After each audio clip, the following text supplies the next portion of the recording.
চুয়াডাঙ্গায় দ্বিতীয় ধাপে সদর ও আলমডাঙ্গা উপজেলা পরিষদের সাধারণ নির্বাচনের ভোট গ্রহণ শেষ হয়ে চলছে গণনা।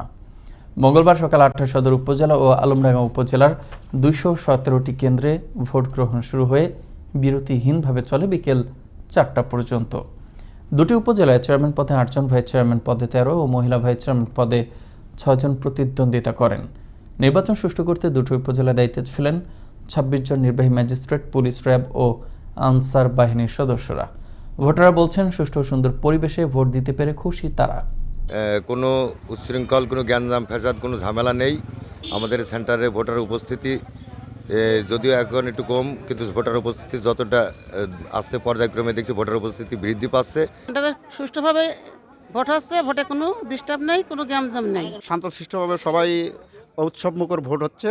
আইন শৃঙ্খলা পরিবেশ খুবই সুন্দর। আমরা আইন শৃঙ্খলাকে ধন্যবাদ দিচ্ছি। সুষ্ঠু ও সুন্দরভাবে ভোট দিতে এসেছি। এখানে নিরপেক্ষভাবে ভোট হচ্ছে খুব সুন্দরভাবে। তারপরেও বিচ্ছিন্ন ঘটনা থেকে আমরা কর্মীবৃন্দকে, আমাদের ভোটার যারা আছে তাদেরকে বলেছি, যদি বিচ্ছিন্ন ঘটনা ঘটে অত্যন্ত শান্ত পরিবেশ রেখে এবং সুশৃঙ্খলভাবে হিসাবে তারা যেন ভোট দান করে।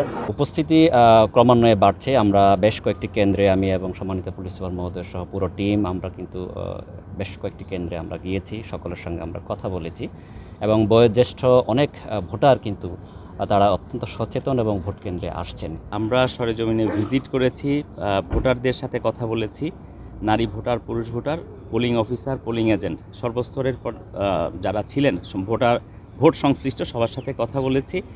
আমরা ভোট কেন্দ্রের ভিতরে অপ্রীতিকর কোনো কিছু এখনও পাইনি।